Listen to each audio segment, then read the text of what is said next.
Church, welcome to this chapel gallery.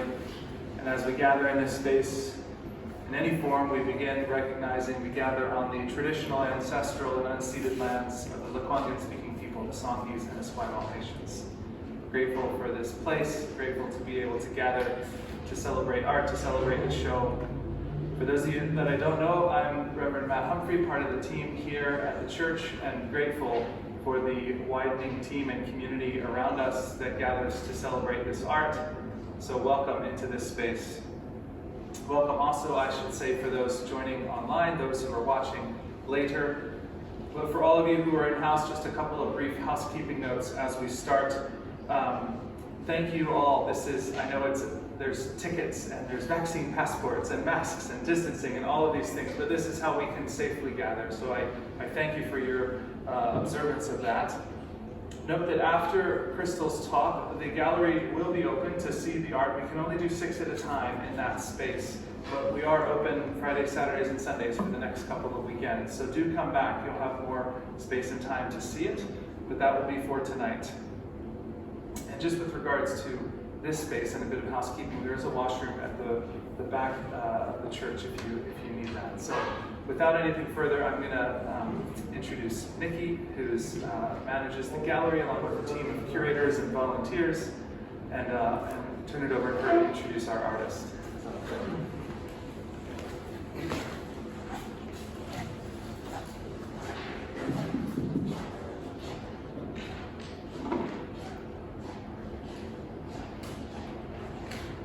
So good evening. What a wonderful treat to see everybody. My gosh, this is our first opening since COVID, so I'm just so thrilled to be here. My name is Nikki Rendell, and I am the coordinator and one of the curators of the chapel gallery here. We are so thrilled to have the honor of showing Chrystal Phan's extraordinary work. Her work is it's extremely it's very special because it's very unique and very personal, and it's all about her family's Vietnamese Canadian immigrant experience.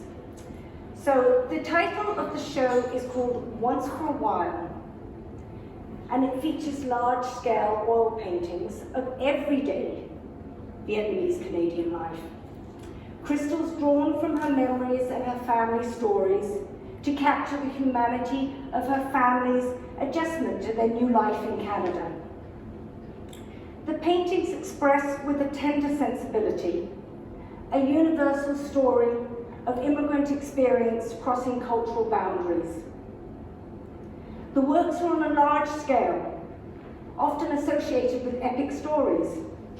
And as a viewer, it would appear that this family's journey and immigrant experience was indeed epic in its own right. Chrystal captures moments of humor and invites the viewer to join the family at the table, around the campfire, and at the swimming pool. Chrystal, who lives in Victoria, BC, is an emerging artist working in a style of Western classical realism. She was trained at the Classical Atelier studio of Victoria artist Nicole Sleeth, and she has studied with Stephen LaSalle at the New York Academy of Art. In 2020, Chrystal was the recipient of the Canadian Council for the Arts grant and has created this body of work over the last year and a half, which is quite a feat when you see the size of the works. Her works can be found in private collections throughout Canada and the United States. In the past few years, COVID has isolated and pushed us away from each other. Crystal's welcoming work invites us to come together like now, and experience a common humanity, and to think about our own responses to our newcomer friends, and possibly share our own immigrant experience. So with that, I would like to invite Chrystal Phan to talk more about her work. Chrystal.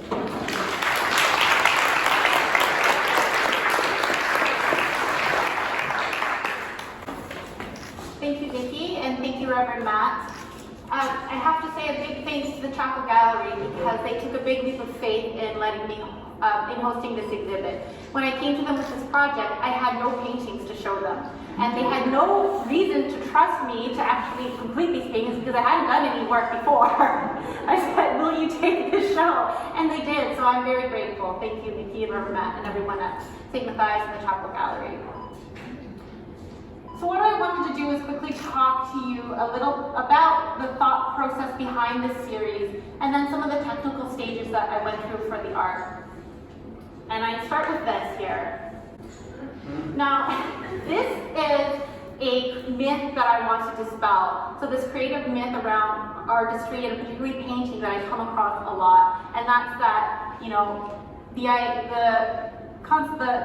assumption that I came up with an idea and then it flowed through me by some form of magic onto the canvas, and then that's how the paintings came to be. But that is definitely not how the paintings came to be. I think it's actually a dangerous myth because it undervalues the work of creative art. And it also is a disincentive to people who want to pursue creative works.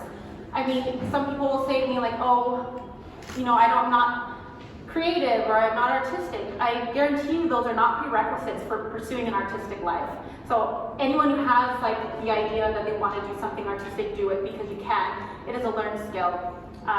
So this is definitely not how it happens. It's not for me, but maybe for some artists, but I've never met that person.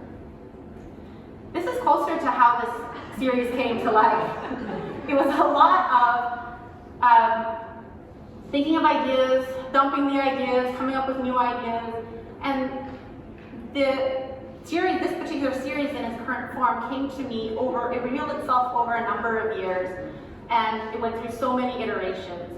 But a specific experience that took me along the track of thinking about this was in 2017 when I was working at the Royal BC Museum. At that time, they had the Family Bonds and Belonging exhibit where they had artifacts from their own collection to tell a narrative about BC families. And I was walking through and I didn't see my family there. And so I asked the head curator of that exhibit at the time, and she told me, well, you know, all of these artifacts are donated and we simply don't have the connections with these communities. It's experiences like that that continue to happen over time for me, which made me see this pattern. And it wasn't a pattern of a lack of representation. It was more a lack of connection and integration for me. And I thought, okay, well, there has to be something I can do to help close this gap. But what could I do? And then I had just started learning how to paint at that time. And so I thought, okay, maybe I can do some paintings and show them. And then people can come and talk about it. And that's how I'm going to start integrating my experience and my family into the greater community. When I was thinking about what to paint, I was very much influenced by this painting. So this is kind of the start of all of the compositions. Ilya Rakin's The Prosian Cossacks. And what I love about this painting, and I try to do for my paintings, is that it's a complex scene, there's a lot going on, but it's fun, they're having fun in this image. But it also imagines a moment in history, but you don't have to know the story behind this to actually enjoy the painting. And so when I was evaluating concepts for these paintings, I evaluated them against those criteria, and then I decided, okay, well, these fit the criteria and I'm going to go with these. But then, back to thinking about it again, I knew I wanted to take this project to the Canada Council for the Arts. They're the gatekeepers here in this process map. And if you've ever done a grant before, you know you have to really frame your project in a way that meets the needs of the granting association. So I knew, like, okay, so representing Asian faces isn't enough. I know it's not common, but there needs to be more. Why is this important? What does it mean for Canadian art history or society? I started thinking about Canadian identity. The name for this series is called Once for a While. Where that comes from is a phrase that I hear a lot used by people in my small circle of Vietnamese Canadian friends and family. I never correct it, because prepositions are very hard to learn if you're ever learning a new language. And secondly, it reminded me of the fact that, while this isn't perfect Canadian English, it's definitely not Vietnamese, but it's something in between. It's like this new in-betweenness thing, and it's good enough, and I felt like maybe there's this kind of in-betweenness identity that I can represent here.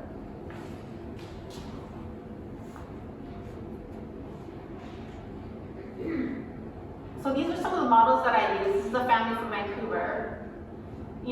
When I think about representing Asian faces and bodies, I had to also think about whether what I was doing was causing harm. I feel like I have a moral responsibility if I'm going to create art for the public to think about these things. So I didn't want to hire professional models or actors to do these paintings, because then what does that say? Am I reinforcing negative stereotypes about Asian bodies, or negative racial and cultural stereotypes about Vietnamese Canadians or Asian Canadians in a way that reifies differences that keep us apart? And I didn't want to do all those things.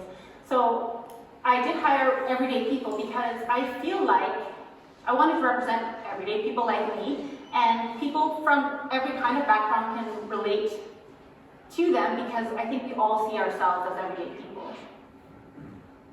So it was a lot of thinking I had to go through before I decided on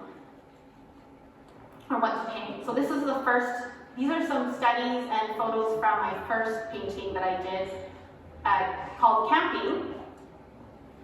And when I got the grant, it was at the beginning of the pandemic. So what I originally wanted to do was bring together large groups of people and basically have them do a big camping scene and then photograph that and then paint from those images. But I couldn't do that, so I ended up having to do multiple photo shoots. I actually ended up doing 3 different photo shoots with models and then 9 altogether for this painting in order to get the reference material to create the painting. Even little things like, you'll see this one in my bathroom.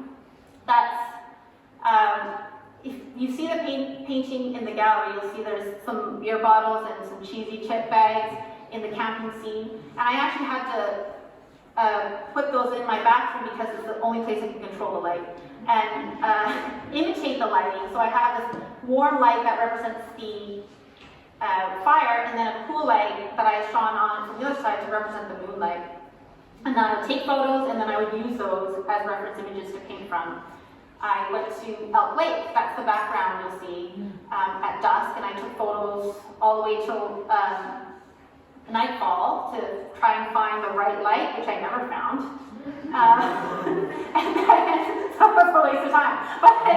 And then you'll see a color study. I did multiple color studies, and then multiple drawings, and then I started doing the underpainting. And here is 2 separate scenes of some of the characters that I used. So I photographed them all separately, and then I kind of stitched them together with Photoshop. And here's the painting. So the story behind this painting actually was from a bunch of Facebook photos and stories about Vietnamese groups camping together and just having a big party that just didn't align with the way that I understood, and I think a lot of people understood camping to be, after dark is quiet. But I don't know if you've ever been to a Vietnamese party. Any gathering of 10 or more is a celebration. So I saw these photos of kind of people having fun, making elaborate meals, and just having a good time. So I wanted to represent that. And if you're wondering what the monkey's about, that's just there for me. I was studying under Stephen Assail at the time, and he was helping me compose this picture. And on one of my studies, he's like, be careful, that figure there looks like a monkey. And then we started this conversation about the historical use of monkeys in these paintings for a religious and moral symbol. So I thought, well, why can't I have a monkey? So he's a monkey sitting on a sleeping bag and staring at me judgingly. So there's nothing really symbolic there, I just like him. So this is Heart to Heart, and the story behind this was this a memory I had in my 20s with my sister and my dad, where, apropos of nothing, my dad just starts telling the story about how it's okay to be gay. And I was like, I know this, Dad, why are you telling me this? And it was because we were so old and single. We must be hiding a secret. Like, Dad, it's okay to be single and in your 20s in Canada. So I wanted to represent just this awkward dinner table conversation, and I think everyone has had that in some form. And there I put this painting reference.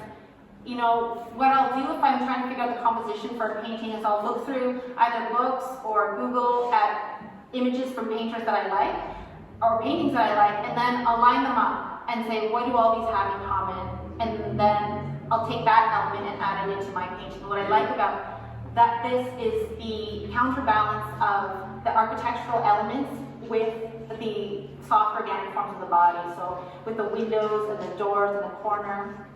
I really wanted a rug in there, but I didn't get it. But I have this tablecloth, so that's okay.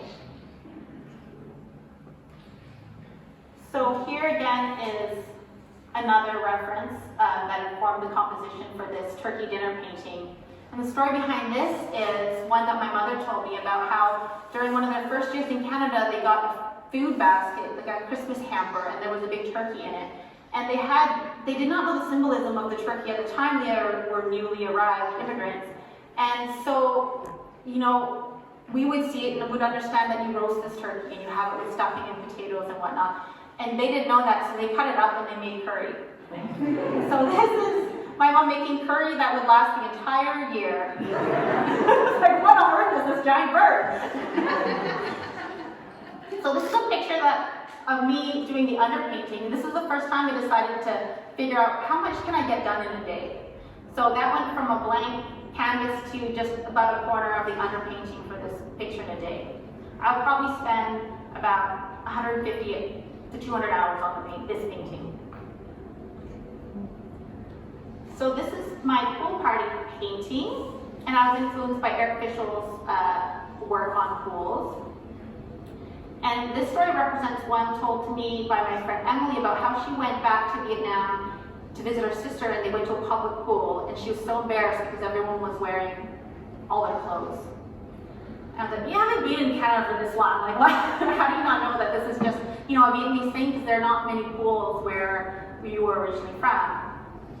And she told me, and I thought, well, this would be an interesting painting. Just everyone in a pool with all their clothes on. It's intergenerational. And she said, you have to put the grandparents at the back because someone has to watch the bags. So that's why the grandparents are back watching the bags. And when I did this photo shoot, even if I wanted the grandparents in the pool, they would not go in. And you see in Eric Fischel's, you have an older gentleman, grandfather age, in there. Everyone's scantily clad, bikinis, not even tops. But in my version, it shows the value of modesty that's coming through in the scene. And this one is of, well, the models here I used are my parents, but the scene was inspired by a conversation I had with my aunt. So my father came in 1980 to Canada, and about 15 years later, he sponsored his family to come over, so his brothers and sisters and his parents. And they remained very closely integrated to the Vietnamese community, whereas my parents didn't. They don't have any Vietnamese Canadian friends, and they don't even speak Vietnamese to me. Well, not that I could understand, but anyways. And so the conversation when I had with my aunt when I was working at her restaurant was her saying, hey, are you guys okay? Do you need money? I was like, well, why? And she said, well, we've seen your dad riding around town on a bicycle. Right? And I was like, what on earth are you talking about? And then I had to think, oh, in Vietnam only poor people ride bicycles. And so they were embarrassed and thought he couldn't afford to drive a car. I was like, no. In Canada, people ride for fun and like for health reasons. Like, look at him in his mountain equipment co-op gear and everything. He's gonna have a good old time. I actually shot the reference material in their driveway, and then I added a highway in the back. So I wasn't, making them drive and bike on a highway while I took photos. And this is the last painting in the series, called My Still Life. And it was actually an alternate painting. The original painting I had planned was imagining this moment that I remember when I was maybe 3 or 4 years old, and I was dumpster diving, trying to get this toy that my mother had thrown away because I was like bad, I wouldn't share it or something. I remember that's like a very traumatizing moment. And then when I tried to get models to do this, I quickly realized that no one in this country is going to let their baby dumpster dive or like hang around a dumpster so I can take photos of them to make a painting. So I had to adjust and adapt and think, okay, what else could I do that could also represent the universal experience of childhood disappointment? So I came up with, I have tons of childhood disappointment memories. It wasn't like I had to rest my brain.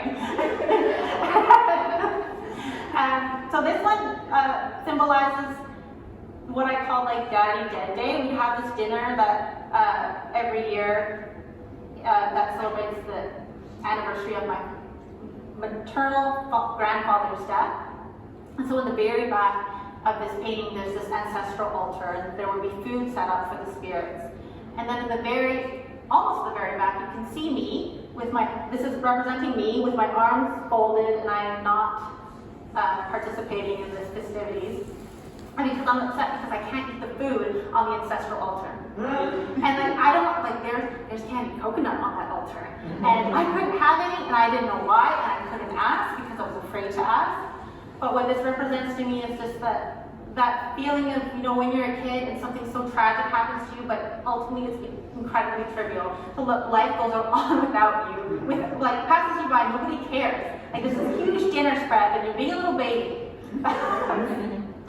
And so I had to actually do this one quickly. So you can see in this one, I didn't even do an underpainting. What I did is just painted it directly onto the canvas because I didn't have that much time. But that's about it. I just wanted to leave you with my original sketch of the painting that would never be. That's it. Thank you.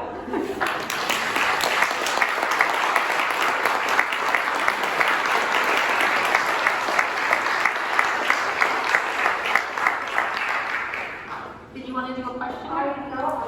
Oh, yes. Do you want to do a question and answer? Yeah, we have time for maybe one or two. Okay. If anyone has one. Anybody got any questions for Chrystal? I had a question just about the size of your canvases and how you're setting that up in your space. So for the very large ones, to do the actual image, I use a grid for the 8 by 6 feet ones. I'll put a 1 foot grid on, and then I'll do the drawing with charcoal on that. And then from that drawing, then I'll do the underpainting. So the grid really helps into making sure the perspective of the drawing is correct. And where do you do that in your house? Like, do you move your bed out of your bedroom? No, that lives in the living room. It's the only place it fits.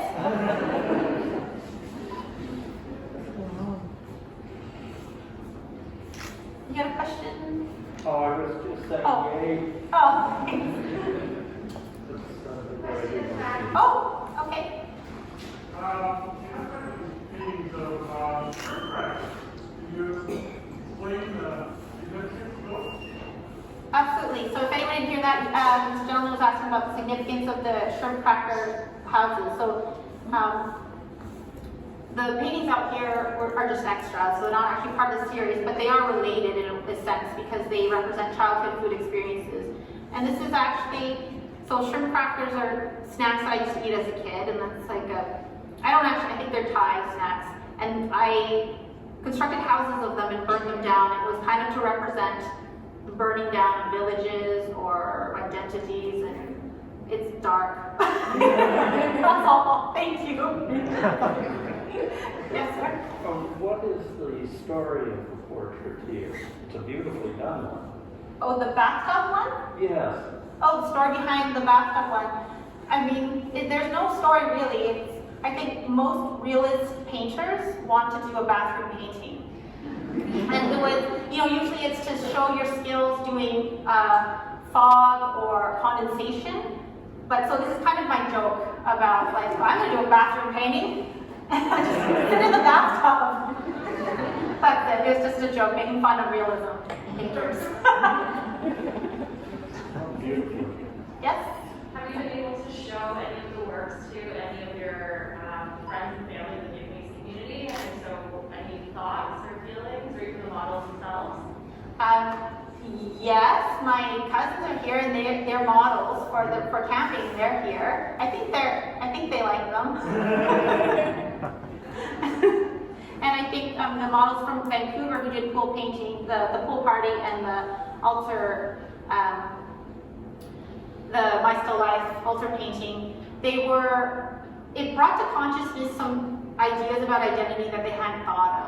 And I do feel like that's kind of a privileged position when you don't have anything to worry about, that you can think about these things. I didn't think about that, but yeah, that's totally my experience. Any other questions? I think that's it. Thank you, and please, I think we have some time for people to come in and look in the gallery. It's just 6 people are allowed at a time, so